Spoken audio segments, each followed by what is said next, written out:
Merci beaucoup pour l'invitation. Vous imaginez bien que j'ai énormément de choses à dire. Alors, je tiens à dire que tout à l'heure, j'en ai parlé à Dominique Méda. J'ai beaucoup de choses à lui dire, mais elle est partie.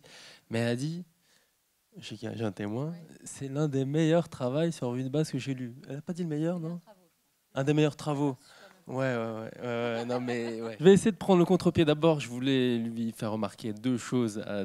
Enfin, elle est partie. Elle a dit que nous aurions dit que revue de base, c'était une réponse à la fin du travail lié à l'automatisation. Non, nous n'avons pas du tout écrit ça. Nous avons écrit que la revue de base s'inscrivait pas du tout dans une dynamique travail, fin du travail, mais plutôt dans une dynamique travail subi, travail choisi. Moi, mon point de départ personnel, contrairement à beaucoup de gens, ce n'est pas la pauvreté. À mon sens, je vais être très provocateur, la revue de base n'est pas l'outil pour résoudre la pauvreté. Mon point de départ, il est ailleurs, il est justement dans le travail subi, travail choisi. Le revenu de base, c'est vraiment un outil d'émancipation de l'individu, y compris celui qui n'est pas forcément pauvre. Et d'ailleurs, on verra que les plus grands gagnants en termes redistributifs au revenu de base, ce n'est pas forcément les plus pauvres, mais c'est souvent les travailleurs à bas salaire, dans la mesure où ils ont un gain en revenu, et ce gain en revenu leur donne éventuellement la possibilité, certains vont dire, de réduire leur temps de travail, mais peut-être aussi éventuellement de se dire « Ah, ce travail, là, cet emploi que j'ai, il m'ennuie un petit peu. Je préférais faire autre chose dans l'économie sociale et solidaire ou monter dans l'entreprise, etc. » Grâce à ce revenu de base, je peux prendre le risque de le faire, même si je gagne un petit peu moins. Donc j'essaie de déplacer un peu le curseur, la manière de voir. Alors, comment essayer d'aborder le revenu de base? Je vais partir de la proposition de financement qui, évidemment, est un peu inspirée de celle de Marc de Basquiat, mais je vais essayer de démontrer la plasticité de tout ce qu'on peut faire avec un revenu de base, parce que Marc de Basquiat part d'une proposition, mais il y a énormément de choses qu'on peut faire. On peut changer, on peut faire plein de trucs. Alors, j'avais une diapo qui devrait être diffusée prochainement.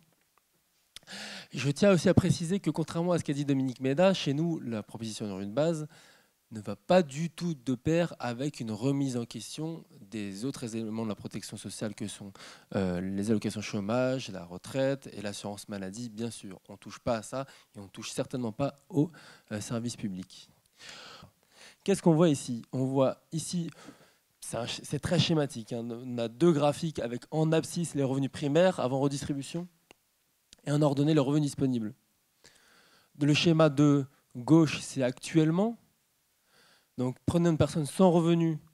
Cette personne, si elle n'a aucun revenu, elle touche le RSA, la prime d'activité, plus les allocations logement, mais là je ne l'ai pas mis ici. Et chaque fois qu'elle gagne 100 euros, le couple RSA prime d'activité diminue de 38 euros, etc. Jusqu'à s'annuler à peu près jusqu'au niveau du SMIC pour une personne seule.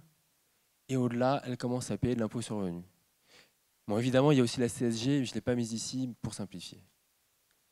L'idée du revenu de base, c'est de passer de ce schéma-là au schéma de droite, où on donne à tous un revenu de base, un revenu universel, mais dès les premiers euros, on prélève un impôt à un taux qu'on choisit, voilà.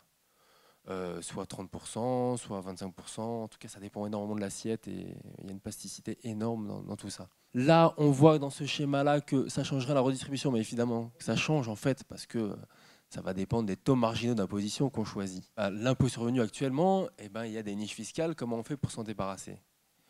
Toutes ces questions-là, je ne vais pas y répondre ici parce que ce serait trop long et que tout est écrit là-dedans. C'est-à-dire que là, on voit un peu la plasticité de l'idée du revenu de base, tout ce qu'on peut faire, toutes les réponses aux problématiques, aux problèmes.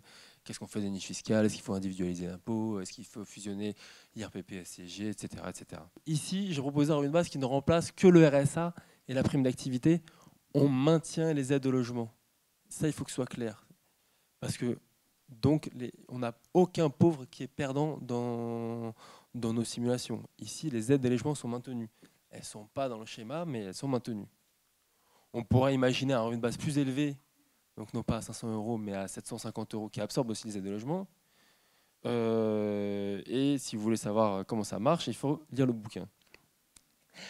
On peut aussi diversifier les sources de financement. Ça, c'est un schéma qui est un peu voilà, qui est pédagogique, mais on pourrait dire qu'il n'y a pas que l'impôt sur le revenu, hein. On peut aussi alimenter une partie du financement en taxant mieux les multinationales qui font l'optimisation fiscale, en lisant mieux contre les paradis fiscaux, en mettant un impôt sur le patrimoine, etc., etc. Ça n'est pas une proposition unique. Donc, énormément de choses sont faisables. Et le livre qu'on a sorti ne se veut pas être une proposition unique, elle se veut être un manuel. Alors, pourquoi parler en termes de budget brut n'a aucun sens? Pourquoi ça ne sert à rien de dire vous multipliez par 10 le budget? Tout simplement parce que ce qui compte à la fin, ou le transfert, ou le budget, oui, ce qui compte à la fin, pourquoi les gens râlent quand on dit la dépense publique augmente? Parce qu'ils se disent, ah bah, si la dépense publique augmente, ça veut dire que les prélèvements vont augmenter, et donc c'est moi qui vais les payer. Donc à la fin, je vais être perdant. Mais finalement, si l'impôt augmente, mais que de l'autre côté, tout le monde touche un revenu de base, ce qui compte à la fin, c'est ce qu'on a en poche. Donc comme l'a dit Denis, il faut voir qui sont les gagnants et qui sont les perdants. On peut faire plein de choses, ça dépend si on fait un impôt progressif ou pas. Moi, je suis très attaché à l'impôt progressif. Il y en a qui pensent qu'il faut un impôt proportionnel. On peut diversifier aussi, comme je l'ai dit, les sources de financement pour faire en sorte de plutôt faire payer les multinationales ou les grands propriétaires de patrimoine plutôt que forcément les hauts revenus. Énormément de choses sont faisables. Et ça, voilà, toutes les réformes fiscales sont possibles. Mais ce que j'essaie de démontrer ici, c'est que à la fin, finalement, la plupart des gens s'y retrouveront plus ou moins. Effectivement, il y aura quelques perdants. Lesquels seront-ils? Dans toute la réforme fiscale, il y a des perdants et des gagnants. Je ne suis pas sûr qu'il y aura une mobilisation forte de ceux-ci pour s'opposer au revenu de base pour de nombreuses raisons, notamment le côté simplification qui n'est pas négligeable.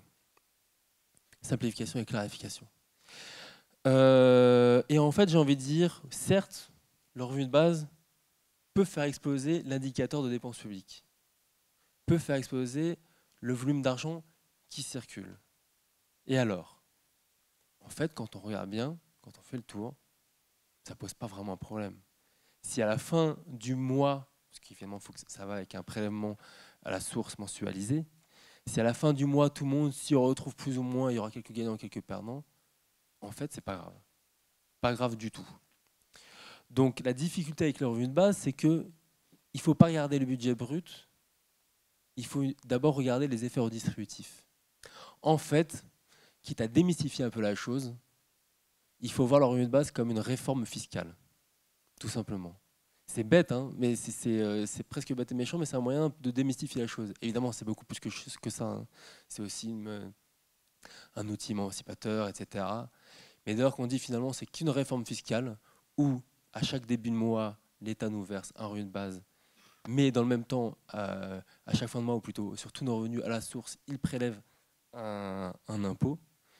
Eh ben, tout ça est assez démystifié.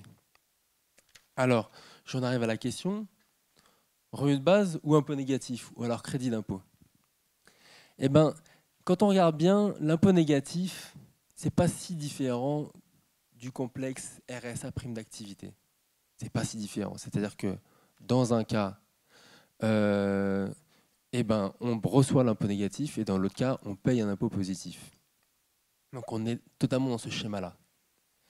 Je vais pas. Mais pourquoi moi je préfère le revenu de base? Alors évidemment la dimension symbolique, l'impôt négatif n'est pas vraiment universel, l'impôt négatif peut rester stigmatisant, etc. Mais même pour des raisons pragmatiques, on a toutes les raisons de préférer le revenu de base. Pourquoi? Parce que si on veut mettre en place le prélèvement à la source, rendre compatible impôt négatif et prélèvement à la source, c'est très très compliqué. Au contraire, le revenu de base simplifie très très fortement le prélèvement à la source. Pourquoi? Le prélèvement à la source, pourquoi il va être très très compliqué? Parce que, évidemment, l'impôt est progressif, familialisé, avec des niches, etc. etc. Qu'est-ce qui se passe quand on a un revenu de base? Même si on a un impôt qui est progressif, on sait qu'il y a une très très large première tranche à taux unique. Au-delà, ça devient progressif, mais on a une très très large première tranche à taux unique de soit 25%, soit 30%, suivant les assiettes qu'on choisit, etc. Qu'est-ce que ça fait pour l'employeur qui doit calculer le taux marginal d'imposition? C'est très simple pour lui. Il a juste à appliquer par défaut le taux d'imposition sur cette première tranche.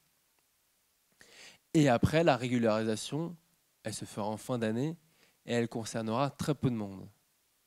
Et qu'est-ce qu'on voit là? On voit que le revenu de base va de pair avec une réforme fiscale qui simplifie énormément le prélèvement de l'impôt à la source. J'espère que j'ai été clair là-dessus. On a un article sur notre site qui explique bien tout ça. Et je viens, pour conclure, parce qu'évidemment, mon temps n'est pas éternel, comment on fait Eh ben, moi, je vais proposer justement la formule radicale, c'est-à-dire qu'à un moment, si on veut du courage politique, le prochain candidat qui arrive en 2017 au pouvoir, il le fait tout de suite. Pourquoi tout de suite? À la base, j'étais plutôt favorable à la mesure par étapes. On commence par améliorer le RSA, le rendre inconditionnel, l'individualiser, et puis après faire la grande réforme fiscale. Mais pourquoi il vaut mieux le mettre en place dès maintenant? Parce qu'en 2018, on passe justement au prélèvement à la source, parce que ça va être un enfer, compte tenu de notre impôt sur revenu actuel et de toutes ces niches, etc. Alors que si on fait en même temps le prélèvement à la source et le revenu de base, pour le président qui aura à mettre ça en œuvre, eh ben, il fait une réforme très très ambitieuse qui permet de résoudre beaucoup de problèmes. J'ai une deuxième conclusion, parce qu'évidemment, faut que j'en profite un peu. Deuxième et dernière conclusion. Voilà. Ah, merci. Heureusement que j'ai une correctrice de mon français qui parfois laisse beaucoup à désirer. Dominique Méda disait tout à l'heure, à quoi bon faire un revenu de base? Moi, je suis pour un RSA quasi automatique, enfin une sorte de prime d'activité très simple à demander. Et en fait, j'ai envie de dire, oui, mais quel est l'avantage? En quoi sa proposition est mieux que le revenu de base? Et quand on regarde bien, eh ben, finalement, le revenu de base reste meilleur à sa proposition pour deux raisons. D'une part, notre personne qui est entre guillemets pauvre, qui a peu de revenus, c'est toujours à l'avance quel est le revenu de base qui va toucher le mois prochain. Pardon. Il sait toujours que son revenu de base va être, si c'est 500 €, 500 € ou 750 €. Voilà. Alors que si on fait même un RSA automatique ou une prime d'activité améliorée, on ne sait jamais combien on va toucher à l'avance. Et non seulement c'est peu sécurisant pour nos travailleurs pauvres, mais si je reprends l'argument des libéraux qui pensent que les travailleurs pauvres ne veulent pas travailler, ça peut aussi créer un phénomène de trappe à insécurité qui fait que notre travailleur pauvre se dit je ne sais pas combien je vais toucher, je ne sais pas calculer, et ça se trouve je me fais arnaquer, mais je préfère pas déclarer ou je préfère pas bosser. Évidemment, la plupart des travailleurs, des personnes souhaitent bosser, mais c'est quand même un bon argument, ne serait-ce que la simplification et la clarté du dispositif fait que le revenu de base est toujours mieux que le RS amélioré. Merci. Merci beaucoup.